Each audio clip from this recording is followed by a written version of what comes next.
Guys, imagine பண்ணி பாருங்க. ஒரு நாள் நியூஸை ஓப்பன் பண்ணா எல்லா இடத்துலையுமே குளோபல் டென்ஷனாக இருக்குது. கண்ட்ரிஸ் எல்லாம் ஃபைட் பண்ணிக்கிட்டே இருக்குது. அண்ட் எக்ஸ்பர்ட்ஸ் எல்லாருமே ஒரே ஒரு வார்த்தையை தான் மென்ஷன் பண்ணிக்கிட்டே இருக்காங்க. அதுதான் மூன்றாம் உலக யுத்தம். ஸோ இப்படிப்பட்ட ரொம்பவுமே டென்ஸ்டான ஒரு சுச்சுவேஷனில் எந்தெந்த கண்ட்ரி சேஃபாக இருக்குன்னு தெரியுமா?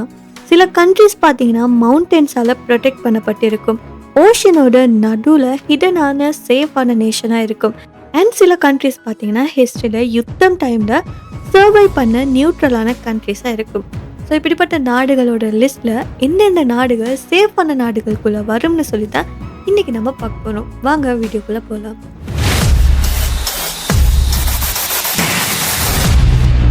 ஸோ அதில் முதலாவது இருக்கக்கூடிய கண்ட்ரி பார்த்தீங்கன்னா ஐஸ்லேண்ட்.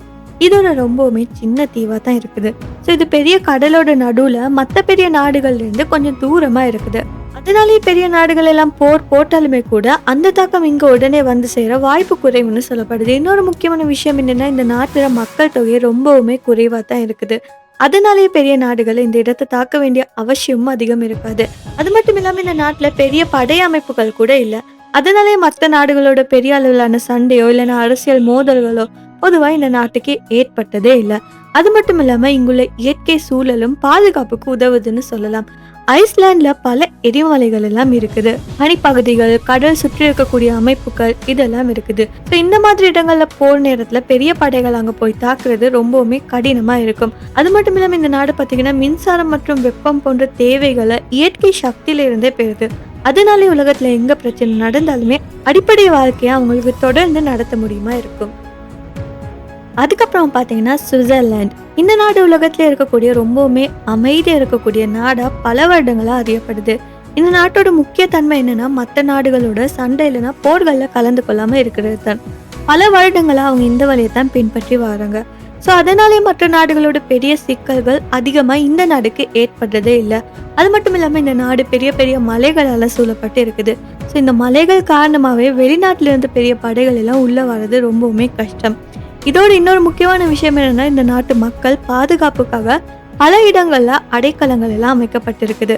ஸோ போர் இல்லைன்னா பெரிய பிரச்சனைகள் நடந்தால் மக்கள் உடனே பாதுகாப்பாக இருக்க அந்த இடங்களுக்கு போக முடியும். அடுத்ததாக பார்க்க போகிறது நியூசிலாந்து சொல்லக்கூடிய நாடு. இந்த நாடு உலக வரைபடத்தில் பார்க்குறப்ப பெரிய கடலோட நடுவில் தனியாக இருக்கக்கூடிய ஒரு தீவு நாடுன்னு பார்க்க முடியுமா இருக்கும். ஸோ அதனாலே மற்ற பெரிய நாடுகள்லேருந்து இது கொஞ்சம் தூரமாக தான் இருக்குது. சப்போஸ் உலகத்தில் ஏதாவது ஒரு இடத்துல மிகப்பெரிய சண்டையோ இல்லைன்னா போரோ நடந்தாலுமே அந்த தாக்கம் இந்த நாட்டுக்கு உடனே வந்து சேர வாய்ப்பு ரொம்பவுமே குறைவாக தான் இருக்குது. அது மட்டும் இல்லாமல் இந்த நாட்டில் மக்கள் பார்த்தீங்கன்னா எண்ணிக்கையும் அதிகமாக இல்லை. மக்கள் கூட்டம் ரொம்பவுமே குறைவாக இருக்கிறதால வாழ்க்கையை அமைதியாக நடத்த முடியுமா இருக்குது. இங்கே இருக்கிற நிலமுமே ரொம்பவுமே வளமானது. அதனாலே விவசாயம் நல்லா நடைபெறுது. அவங்களோட உணவு தேவைகளையுமே அந்த நாடு தானாகவே நிறைவு செய்யக்கூடிய அளவுக்கு டேலண்ட் இருக்கக்கூடிய ஒரு நாடாக இருக்குது. அது மட்டும் இல்லாமல் இந்த நாடு பார்த்தீங்கன்னா மிகப்பெரிய பிரச்சனைகள் வாரப்ப அதை எப்படி சமாளிக்கணும்னு சொல்லி முன்னாடியே தயார் செஞ்சு வச்சிருக்குது. ஸோ இதனாலே அவசர நிலைகள் வந்தாலுமே மக்கள் பாதுகாப்பாக இருக்க வாய்ப்பு அதிகமாக இருக்குது. அதுக்கப்புறமா நார்வே அண்ட் ஃபின்லாந்து. இந்த ரெண்டு நாடுகளும் பார்த்தீங்கன்னா வட ஐரோப்பிய பகுதியில் இருக்கக்கூடிய அமைதியான நாடுகளாக இருக்குது. இந்த இடங்களில் குளிர்கால நிலை அதிகமாக இருக்கும். ஸோ வருடத்தோட பெரும் பகுதி பனி மற்றும் கடும் குளிரில் தான் இருக்கும். அதனாலே மற்ற நாடுகள்லேருந்து பெரிய படைகள் வந்து தாக்குறதெல்லாம் ஈஸியான விஷயமா இருக்காது. அது மட்டும் இல்லாமல் இந்த நாடுகளில் மக்கள் எண்ணிக்கை ரொம்பவுமே அதிகமாக இல்லை. பெரிய நகரங்களும் குறைவாக தான் இருக்குது. மக்கள் பல இடங்களில் பரவி குடியிருந்தும் இருக்கிறாங்க. ஸோ அதனாலே பெரிய தாக்குதல்கள் நடந்தாலுமே அதோட பாதிப்பு குறைவாக தான் இருக்க வாய்ப்பு இருக்குது. அண்ட் ஃபின்லாந்து எடுத்துக்கொண்டீங்கன்னா இந்த நாட்டை பற்றி பார்க்குறப்ப இது ரஷ்யா நாட்டோட எல்லைக்கு பக்கத்தில் இருந்தாலுமே இந்த நாடு தன்னோட பாதுகாப்பு அமைப்பை ரொம்பவுமே ஸ்ட்ராங்காக வச்சிருக்குது. மக்கள் பாதுகாப்புக்காகவும் நாட்டை காப்பாற்றுறதுக்காகவும் பல ஏற்பாடுகளை செஞ்சுருக்காங்க. நார்வே நாட்டில் பல பெரிய மலைகள் மற்றும் ஆழமான கடற்கரைகள் எல்லாம் இருக்குது. ஸோ இந்த மாதிரியான நில அமைப்பு காரணமாகவே வெளியிருந்து பெரிய அளவிலான படைகள் உள்ளே வர்றது ஈஸியான விஷயமா இருக்காது. அதனாலே உலகத்தில் பெரிய போர் நடந்தாலுமே இந்த ரெண்டு நாடுகளும் பாதுகாப்பாக இருக்கிறதுக்கான வாய்ப்பு அதிகமாக இருக்குது. அதுக்கப்புறமா கனடா. ஸோ இந்த நாடு உலகத்திலே மிகப்பெரிய பரப்பளவு கொண்ட நாடுகளில் ஒன்றா இருக்குது. ஆனால் அதுக்கு ஒப்பிடுறப்ப மக்கள் எண்ணிக்கை ரொம்பவுமே குறைவாக தான் இருக்குது. இதனாலே மக்கள் பெரும்பாலுமே சில பெரிய நகரங்களில் மட்டும்தான் வாழ்கிறாங்க. நாட்டோட பல பகுதிகள் பார்த்தீங்கன்னா இயற்கையான காடுகள், மலைகள், ஏரிகள் இதால தான் நிரம்பியிருக்கும்.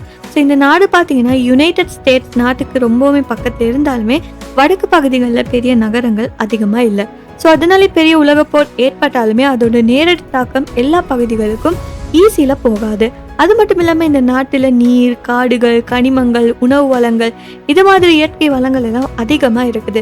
இதனாலே அவசர நிலை வந்தாலுமே மக்கள் அவங்களோட வாழ்க்கையை தொடர உதவக்கூடிய வாய்ப்பு இருக்குது. அண்ட் லாஸ்ட்டாக பார்க்க போகிற நாடு ஆஸ்திரேலியா. இந்த நாடு பார்த்தீங்கன்னா உலகத்தோட மெப்பில் பார்க்குறப்ப பெரிய கடலால் சூழப்பட்டு ஒரு தனியாக இருக்கக்கூடிய நாடாக தான் இருக்குது. அது மட்டும் இல்லாமல் பெரிய நாடுகள் இருந்து இது ரொம்பவுமே தூரத்தில் இருக்குது. இதனாலே உலகத்தில் எங்காவது ஒரு பெரிய சண்டை இல்லைன்னா போர் நடந்தாலுமே இதோட தாக்கம் இந்த நாட்டுக்கு உடனே வந்து சேர்றது குறைவாக தான் இருக்கும். அது மட்டும் இல்லாமல் இந்த நாட்டோட மக்கள் எண்ணிக்கையும் அதிகமாக இல்லை. பெரிய நகரங்கள் சில இடங்களில் மட்டுமே தான் இருக்குது.